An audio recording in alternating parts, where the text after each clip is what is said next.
Okay, you guys ready? Ready. Yeah. All right.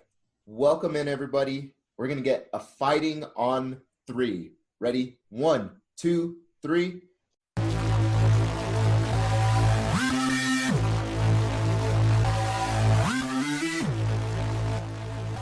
Slumpbuster. Quiet on the set.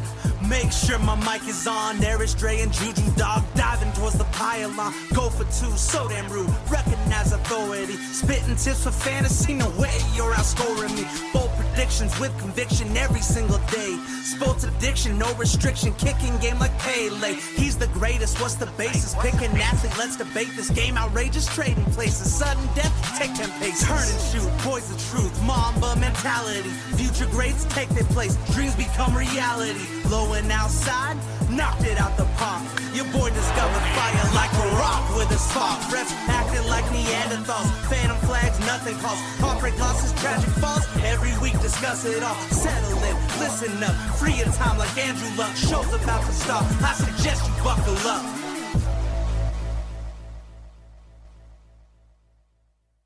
Fighting. How's it going, everybody? I am Aundre Huynh. I am not Juju. Juju is not joining me today, but I do have C-Money, Cris Rogers with us.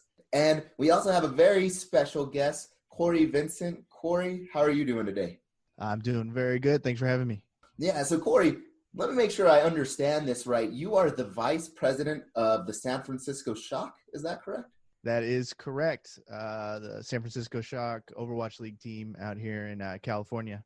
Okay, cool. Could you tell us maybe a little bit more about, what does that all entail? And for some of our listeners, they don't even know what Overwatch League is, right? So could you give us just a little bit of background? How did it all start? How you're involved? What's it mean to be the vice president? So on and so forth. Yeah, so Overwatch League is basically Blizzard Entertainment's game Overwatch. They put together a Esports league similar to like the NBA. It's localized by city. So a bunch of organizations around esports put in bids basically and were accepted into a league that has over 20 teams in it right now that is broken down by city. There's teams in China, Europe, and obviously a lot of them here in the United States. I was originally hired with Energy Esports to do social media and marketing. And the city territory we got was San Francisco. And so, just through grinding, and working, from social media on up to vice president, our team had a rocky start, it was mid-table team season 1, but, we have amazing leadership. And our owner, Andy Miller, is also a co-owner of the Sacramento Kings. And he went and found some good coaches and put together a good team of GMs. And now we have the best team that's probably ever existed in Overwatch. And we just kind of continue to dominate. All right, cool. So since the beginning of March, we've had to deal with this virus called coronavirus, COVID-19. Everybody knows about it. And every sport's been canceled. Honestly, I think the NFL season is going to be canceled. I'm just waiting for the announcement. But I want to know, how has COVID-19 affected Overwatch League? Has it affected going to the different venues to do the live matches? Is everybody doing it from home? How's it working? Yeah, it was a tough year. So when the Overwatch League was first announced, the big part of the localization was that, we were going to go and be able to have these crazy home matches. Just while we kind of built the league, they put the first 2 seasons in LA. So no matter what team you were located in LA, and they played in a studio. And for season 3 this year, 2020, we were supposed to kind of hit the road, and it was going to be like, all right, now we're going to do a homestand in Houston. And then the next week there's going to be one in London, and then they're going to come to San Francisco. So we had our dates well in advance. And that's kind of where a lot of my responsibilities came in as VP, because, before, I was more just social media and marketing. But then when we had to get into home stands, there's a lot of different types of teams out there, ownership wise. Some of them are owned by mega corporations like Comcast and stuff. And they have, tons of resources and staff that have known how to throw events and have access to big venues. But Energy Esports and the San Francisco Shock is more of like a startup mentality. We've always had a much smaller staff. and a lot of us flex into a bunch of different roles. Actually, I got hired just being a podcaster. I didn't really have too much experience. I worked at traditional radio, and you guys know more than anything, like having a podcast, you have to flex. You have to make, it's not more than just hitting record, right? You got to make your album art, you got to go through and edit, and then you got to do a video edit, and then you got to put it on social media, and then you got to optimize your SEO. And so doing a podcast for me for about 1.5 years, 2 years, gave me the experience I needed to get like a base level social media job with energy. And then as things grew, I got more responsibility. So when it came to season 3 in the homestands, I didn't know what I was doing, but luckily with some good leadership, and we had to start selling tickets. So it was a whole new skill set, and working with partners and partnering with local high schools and getting everybody in the area charged up about these homestand events. So like, I'm not going to lie, the last year, probably from mid 2019 to early 2020, was the hardest I'd ever worked in my life, trying to get these 2 events off the ground.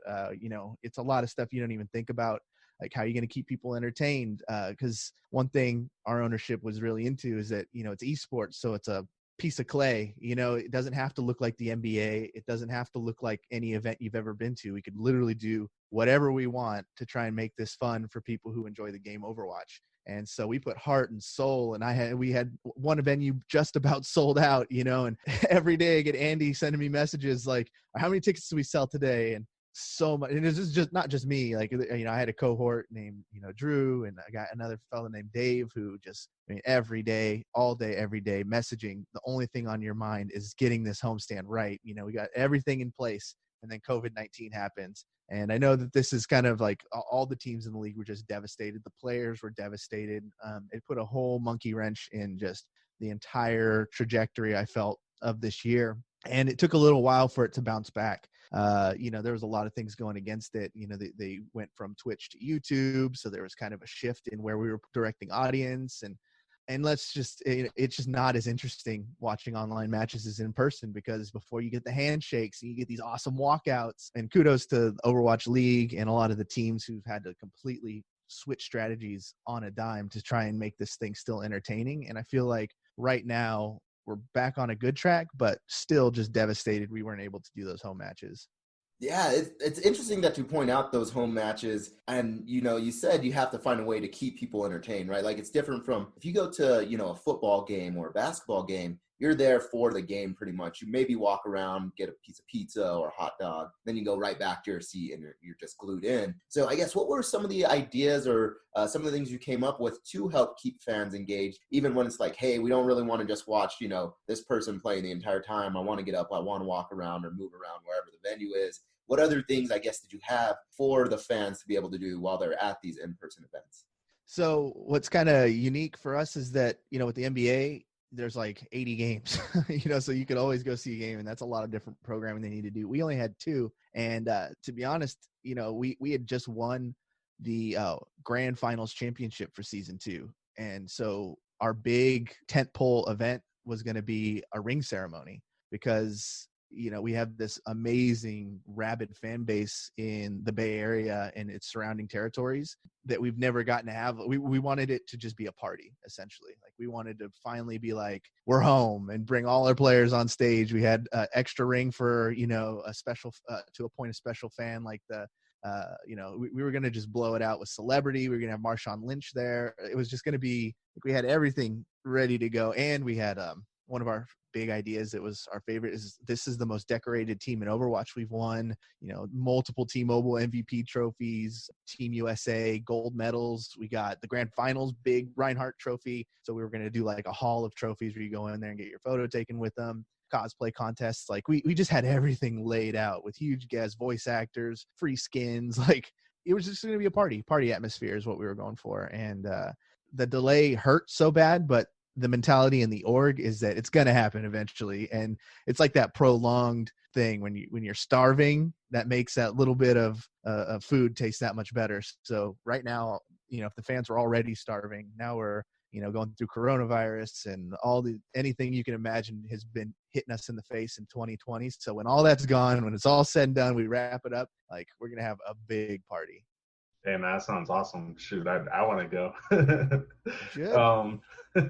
So in sports, we generally know about like how the sports teams get their talent. A lot of them are drafted. Some of them are lucky and they just get signed. We want to know, like, how do you guys look for the talent for your team? Is there an agent you have to go through?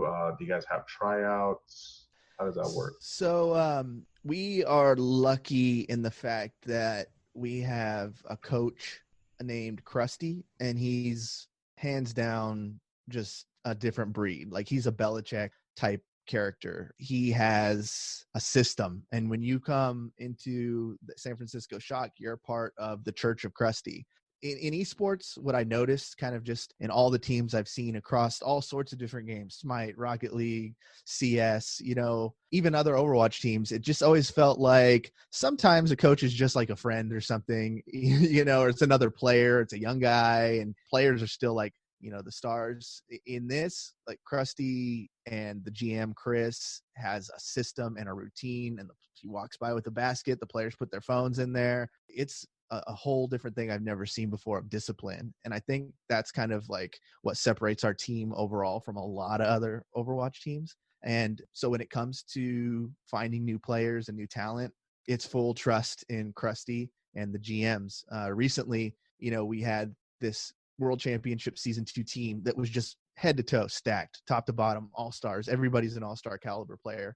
We hit Season 3, and we actually had the league MVP, so we had LeBron James. We had the man in Overwatch, and a guy named Sinatra. And, Valorant came out, a new game, and Sinatra's, interest in Overwatch was kind of fainting. So he ended up retiring from professional Overwatch to pursue a career in a different game. And any other team, that'd be devastating. That'd be, you'd go from top table to middle table or even worse. But our team has maintained to stay on top with a rookie that Krusty found in Korea, while they were out there doing a boot camp or some scrims, and a guy named Ants, ANS, who was a YouTuber. He was on like a tier 2, tier 3 team, middle of the pack, obviously crazy mechanical. Krusty saw that glimmer of potential and how just insane his aim was, and said, I could coach this guy. And we signed him, and we made a big deal of the announcement. San Francisco Shock picking up a new player is a big deal. And so when we put out the announcement on YouTube, we did like a big thing. And probably I learned a lesson from it, in like hyping up a new player.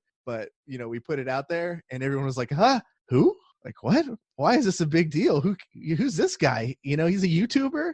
And Krusty, in an interview, we're putting out a video, I think next week, called Aftershock. It's our like premier storytelling series, and we cover the signing of Ants, and we talk a little bit about what they saw in him, what his faults were, and how they fixed it. And right now he's pretty much a clear-cut like rookie of the year player. He's throwing down with Carpe and some of these big named players and just putting them down. And this is a guy who a year ago no one had even heard of. So it really goes into your scouts, just like any other game, even traditional sports. It's all in your scouts, your GM to make the deals, and your coaches saying that, yeah, they can coach them. And with our team, with how, their track record so far, Andy trusts them explicitly to make those types of decisions. Yeah, that's awesome. And talking about team, it's really interesting when it comes to esports. And so we're going to actually take just a quick second to give a shout out to one of our team members, our sponsor, Manscaped.com. This is a message brought to you by the Foundation for a Perfect Package. Why do I need Manscaped? Why do I need Manscaped? Why do I need Manscaped? Because the only frill I want is the one up top. Because being in a relationship is not an excuse to be lazy. Because I like talking ball, not smelling like them. Because deforestation is proven to prevent forest fires. Manscaped is the only brand dedicated to below-the-waist grooming. Manscaped's Crop Preserver guarantees that you smell your best all day long. Manscaped Boxer Briefs are the most comfortable underwear on the market. Manscaped's advanced skincare technology makes nicks a thing of the past. Manscaped is the #1 in men's grooming. Subscribers get 2 free blade refills every 3 months. Get 20% off plus free shipping and handling with the promo code SLUMP at manscaped.com. That's the promo code SLUMP at manscaped.com. Get your Lawnmower 3.0 today. We are the Slumpbusters. And we approve this message.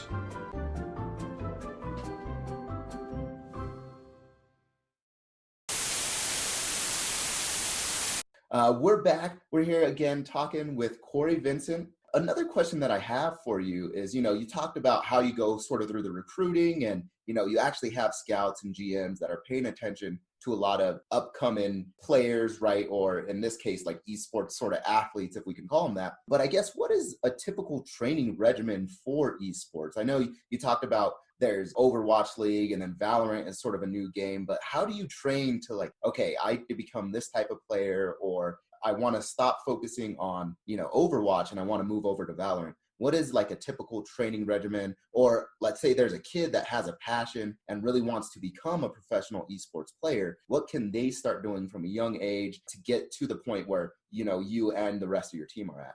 It's interesting because that's one of the biggest things, like, especially as energy has grown. If you check our email on any given day, we just get hundreds of messages saying, hey, I'm 12 years old and I just won my first match. Sign me up for Energy Esports. Let's go. And then, you get other people who are, insane and grind, but they just don't make it. It's tough to say. I know one thing that just kind of works in whatever game is, just raw skill. Once you play a game and it's got a ladder and tier system, you end up in a very small percentage of players. So if you're a top 500, for example, in Overwatch, you're going to see a lot of the same names over and over again. You might make friendships and you might get noticed. And then, you get a message saying, try out for this team or whatever. The other way is structured games like Overwatch have a tier 2 scene where, they have Overwatch contenders where, you can, put in an application for like a smaller organization and then work your way up to get noticed. Overall, though, like if you're just kind of a kid out there, it's just a lot of networking. And by networking, I don't mean just like sending out cold emails. I mean getting in the right Discord. There's pro Discords for just about any game you can imagine. And if you can't get into the pro Discord, get into the amateur Discord and then tear it up there. You got to prove yourself. That's the thing. You can't really talk your way into being a top player in any game. You have to have the skill to back it up. And usually when you have the skill, you get noticed pretty naturally. I could definitely see that. I know a long time ago, I was big into Gears of War, and like at the beginning, a lot of people were trying to form teams on Gears of War, and they even asked me to try out in one, but I just kept thinking, nah, this has to be fake, man. I thought it was just one of those spam emails, so I never actually looked at it. And then now that I think about it, I'm like, dang, maybe I should try out for Gears of War, because like I still wreck at that game. Yeah, you got nothing to lose. Like don't put your credit card or give them any personal information. But if you could join a scrim and show people what you can do, like that's how you do it and make those friends and just get in. You have to be in the community, is what I've noticed. And even when it comes to other careers in esports, you got to be doing it already. A lot of people say, yeah, I want to do social media for esports. It's like, oh, okay, let's look at your account, see what kind of stuff you post. And it's like, you don't post or it's bad or something, Yeah. The people I tend to have hired or I see make it in the industry have a passion for it, and they'll make like a fan account. I really love energy, so I'm going to make @energy updates, and then they're going to follow along our matches and create graphics and make funny stuff and memes. And, we notice that, we see it. And then we're like, oh, that dude's talented. Let's send him we actually have an intern spot coming up. Maybe that's the first person. I'd rather give it to someone who is out there doing it, experiencing it, living it, than someone who says, hey, give me this job and then I'll start getting to work. I want to see the work up front. I want to see what you do out of the passion. Mm-hmm. And, because that's how I came up, and that's how I've seen the best come up. Yeah. So Overwatch League, it's a big league, big esports league. I wanted to know your opinion on this. There's been a ton of changes. I remember the last big change that I remember was the two DPS, 2 support, and 2 tank rule. Do you agree with rules like that, or are there any rules that you think are like, wow, this is a really good rule, like it makes it completely fair? Or are there like some that you're just like, that doesn't really do anything for us? Any rules like that? There's a lot of different opinions. I think personally, I'm okay with change. I'm not a person who gets really stuck in their ways, and I see the argument on both sides. One thing that was kind of strange for us, especially last year, was that our team dominated when there was this meta called GOATs, and it was a very specific team composition, and we were just head and shoulders above everybody else, not even close. And 2/3 of the way through the season is when they decided to implement what you discussed, 2-2-2.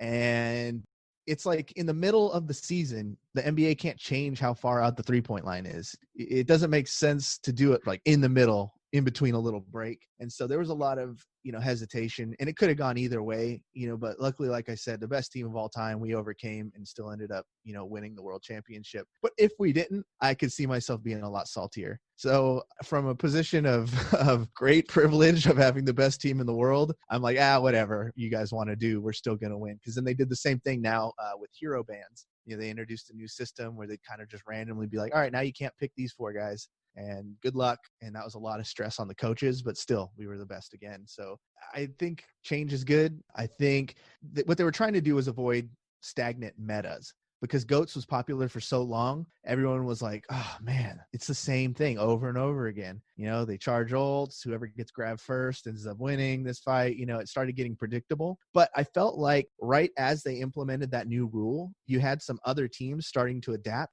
to like quad DPS and stuff that actually started beating GOATS comps. And before it had a chance to have a natural progression, they were just like, all right, 2-2-2. And then we kind of lost it.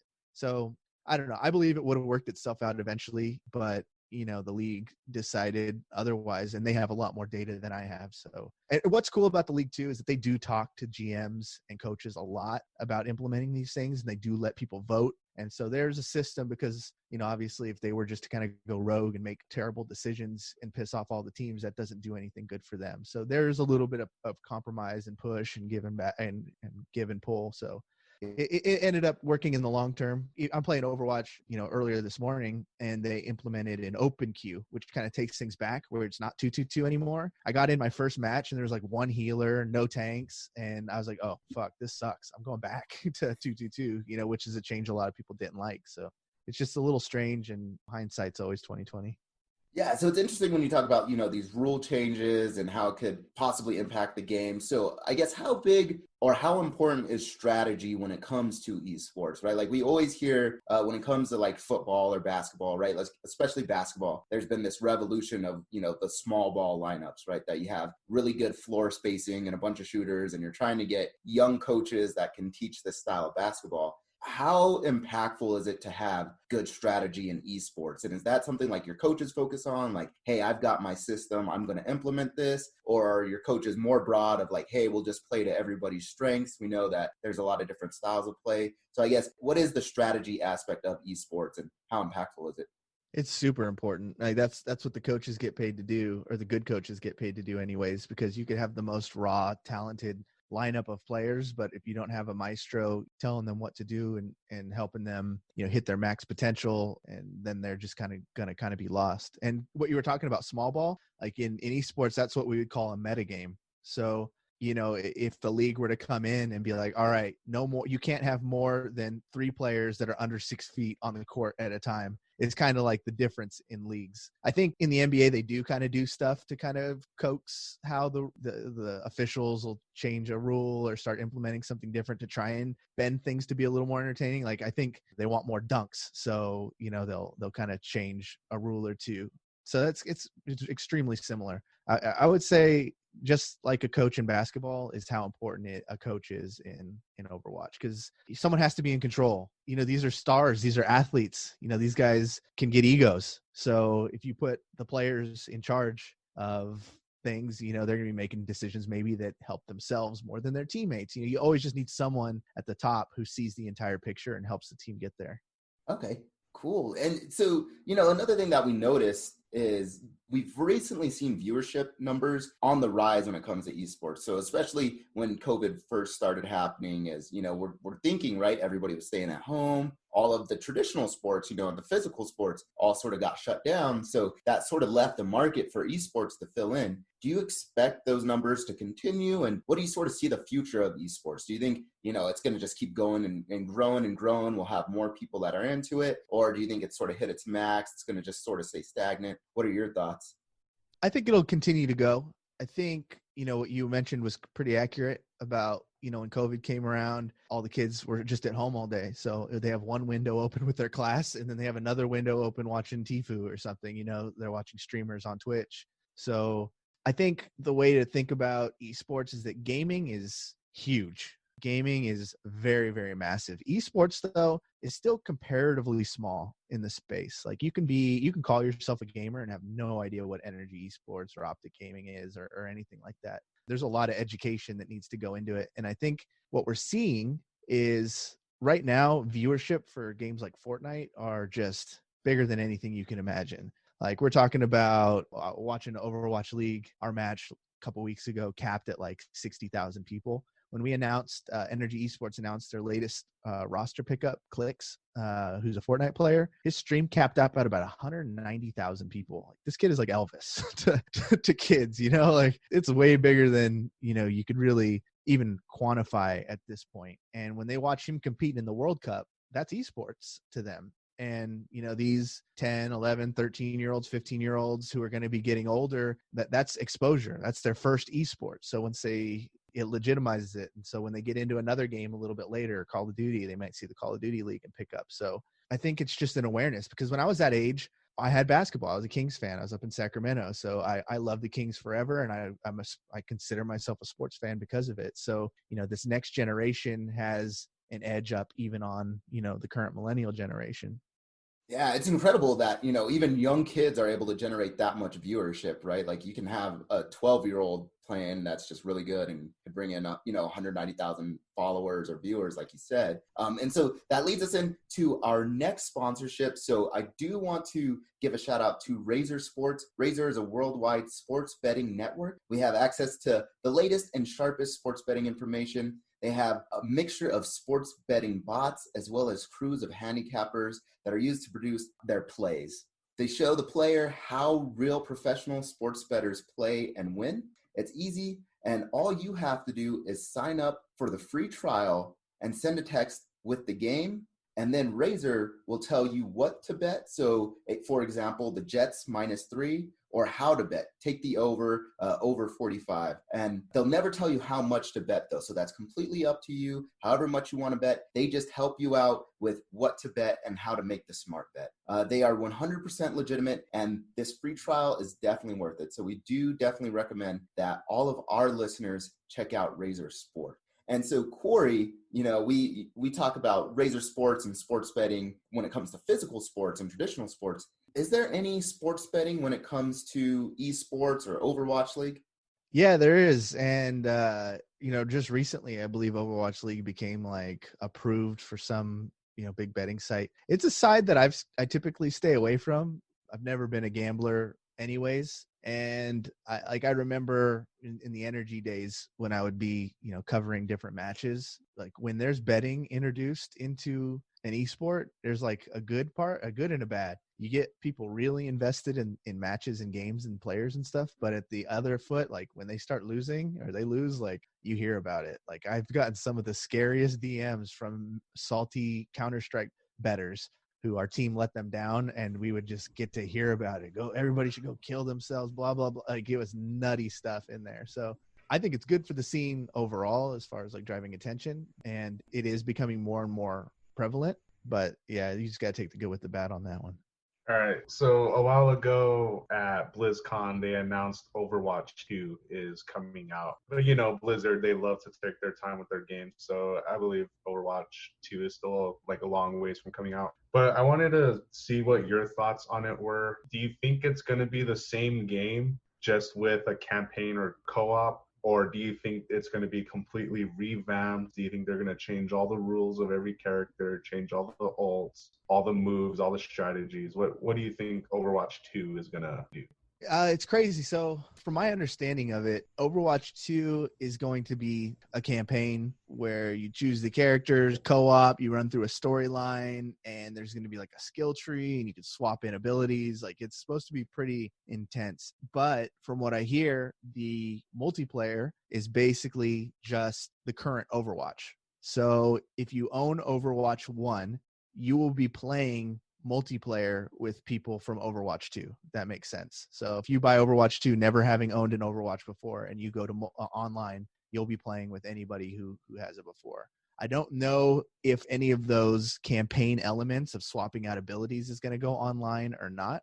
I think that's kind of cool, and I think it's good for the Overwatch League because I loved Overwatch when it first came out. I was on the hype train, and A lot of people were. When you'd walk into a store, I'd go grocery shopping and see someone with an Overwatch t-shirt. And that's cool because League of Legends is the biggest esport in the world, but I rarely see people who openly go out and do stuff. Like, it had a very big casual fan base. People were cosplaying the characters. People loved and identified with the characters in Overwatch. And that's one of the things that just brings people in. And like any game, when it's been out for too long and the updates don't stay interesting enough, people are going to find other games, especially casual audience. They're going to go to Last of Us. They're going to go to, anything that kind of just pops up and grabs their interest. And it seemed like the game's player base was already kind of losing that luster as the Overwatch League was really starting to take off. It's like they missed each other, like star lost lovers. One was going down as the other one came up. So in a perfect world, if Overwatch League was around and launched alongside the game, we would have a much bigger audience right now.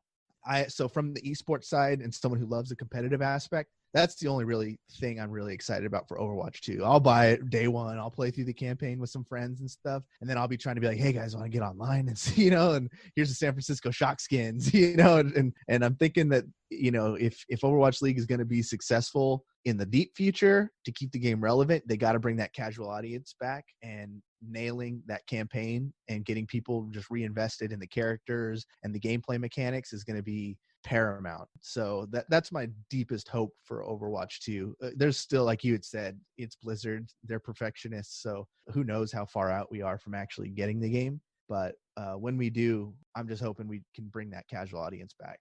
Yeah, that's for sure. Because I still remember when I tried the Overwatch beta. It was back in 2016. Just playing that, I was like, oh my god, this game is amazing. Like even the beta felt good. It felt polished. I remember playing my first match as Soldier, and Soldier, like, if you're a Call of Duty player, you're gonna love playing as Soldier. And I still remember like how good the shooting mechanics felt, how good the strategies were. It was a really good game, but I agree, every update comes out, the player base drops down a little bit, especially with updates that people don't like. So I'm the events just got repetitive. It's like, okay, Christmas is coming around. Oh, it's the same Christmas event as last year. And after like 3 years, those would be the things that bring back. Oh, they're bringing back the May snowball fight. I'll be back on in December. And then you get back the next year. I wonder what's going to follow it up. Oh, it's the exact same thing. All right, well, that's kind of weak. And then you just move on to the other thing. And I understand there's things that go into game development like crunch time, and it's not easy to put out these updates and change them all the time. But I think that's the thing that makes Fortnite so successful. Like, if you ever watch Fortnite, they are modern day masters of marketing. People always want to know what that new thing is. Oh, did you notice that little speck in the sky? And then 3 weeks, it's a meteor, crashes on the map, and it's all new, and they do a big old event and Lil Yachty's in there. Like, they just do crazy stuff outside the wall where if I was a 10-year-old or a kid on the playground, like, that's what I'd be talking about. Did you load it up yesterday and see Lil Yachty pop up on a boat and the thing exploded and now there's a fish and then this and the rocket launch changed and now you get in a helicopter? Like, they just change it up at a pace that is just unreal. It's like a different game every time you log in. Yeah, it's insane. And then right now they're having all the Marvel characters are on Fortnite now. Yeah, Fortnite is insane. And what was crazy is that I still remember when the game came out, it only had Save the World, and no one was playing it. And all of a sudden they're like, oh, well, let's do Battle Royale, and it blew up. Yeah, like, crazy. It's insane. So speaking of the next big game, what do you think about Valorant? Do you think Valorant's going to be the next huge one? Is it already the next huge game? I've noticed that Twitch viewership went down a little bit when the game finally released. What are your thoughts on that? Yeah, there's this interesting balance between entertainment and competition. And like, if you look at Fortnite, it's incredibly entertaining, like we had just said. But the integrity of the competition is pretty weird because, you never know where you're going to drop. You got 100 people in there all going nuts. Like, it's really, really near impossible to tell who's actually the best in that game because there's so much luck that kind of goes into it. It's not like a Counter-Strike, which I think is the complete opposite. It's not flashy. It's not, crazy pop, this and characters. And it's like terrorists and counter-terrorists. You plant a bomb on the same maps over and over again. Don't get me wrong. It requires the highest skill gap, I think, of all the esports, just because of, how actually mechanically gifted you have to be. You have to know the maps, exactly where to throw a smoke. Like, tactfully, it's like a chess match and it's beautiful. And then when someone's the best, you know that person is the best. It's not like they get lucky that many times. You really have to be a mechanical god. And both of those are wildly successful for their own reasons. And then I feel like every other game just falls kind of in the middle of that spectrum, like of the entertainment versus the really competitive integrity thing. And Valorant came out big because everybody was playing it, and they had a very interesting drop system where you had to be watching a streamer in order to maybe get a drop to install the game and play it yourself. It uses the game mode of Counter-Strike, but the colorful characters and abilities like Overwatch. So is pulling pros and people kind of who are just on the fringe of professional level from all different games, people who are really into Apex, people who are really into Overwatch, Counter-Strike. They'd all like kind of be like, all right, let's give this new game a try. Like I said, Sinatra, signed with the Sentinels, with another former Overwatch player. Cory signed with 100 Thieves, and they've been running these tournaments and stuff. And it's wild, but I think the game isn't entertaining enough to like really carry a stream. So you're seeing the drop off of viewership because not a lot of people are just streaming it for fun, who are like those major entertainers, the Courages and the Nade Shots and Tifus and all that. A lot of those guys are just kind of moving on, playing games that people are watching. That said, Valorant's still super young. We haven't even really gotten to see what the games are like when there's stakes. Once they have the first $100,000 tournament, and then there's a lot of hype and some insane marketing to get people to watch it. We'll see. And a lot of that will depend on how competitive the matches are and how big they build the personalities. It's just way too fresh. Hector Hex, who's a CEO of Energy right now, put out a tweet today who was like, I've never been interested in Formula One like in my life, but I watched episode 1 of this new series on Netflix, and now I just got to know what's going to happen because they did such a good job explaining what it is. They did such a good job telling me, why I should care about these figures. Now I got to know what happens. And you see it with the Olympics every 4 years or whatever. The Olympics will come around. I don't give a shit about curling, but they showed me how this guy's cat died as he was on his way to the thing, and his mom is paid for his first curling ball with last dollar, whatever the story is, and then I got to see if this guy wins. I care. And so that's my job basically. The social media for an esports team, a basketball team, isn't just to like put out funny memes, which a lot of people think, and farm likes and impressions. My job and your job should be to tell the story of your guys' players. Why does this guy deserve Rookie of the Year? Let's do a post about his stats, and we'll put a funny twist on it or something like that. How these guys just, went on a bro date, these guys are really best friends. Let's pitch these guys as the best friends, the Bash Bros of the league, so that's really what keeps fans entertained in any esport. So whether it's Valorant, whether it's League, whether it's Counter-Strike, it's going to really depend on who's telling the stories and the effectiveness of that. So Cory, we're coming up to the end. One follow-on question that I had to that is, with this industry, do you worry about sort of the cannibalization of other or new games sort of taking away the audience of, the current maybe Overwatch League? Right now, you have an audience that's gotten bored and they're like, hey, we want to go on to Valorant. And then the next game will come out and they leave Valorant and move on to the next. So is that something that you worry about, or how do you sort of deal with that and the competition that comes from all the other games? Yeah, that was a big risk, when you go into the esports field, and the idea, is that you go in thinking one thing and you just always got to be ready for it to be another thing. The ownership of Energy Esports took a huge gamble when they joined the Overwatch League as well as the Call of Duty League. It costs millions of dollars to get into these, to get your spot as a franchise. And we can't really sit there and think about, and it's just like any mindset you have. If you're trying to be successful at something, you can't always be thinking about who's going to come take you out or what's going to come take you out. You just got to hustle on your grind and see, what can I be doing to maximize my situation and my team and my esports scene, and how can I go out into the community and support this high school who's doing tournaments and just won. Like, maybe we could send them some jerseys and build some fans. Like, I'm a gamer, so I love to keep my eye on other games. I play other games. I play Valorant. I play Counter-Strike. I play Smite. I play a bunch of different competitive games, and I love them and I watch them. But I can't get obsessed and think, oh man, this is going to kill, what I'm doing. I just got to focus on, our grind and making sure that we're staying above water and doing things right. Great. So we do always have one question that we ask all of our guests, but I just want to check with C Money. Cris, do you have anything else for Cory?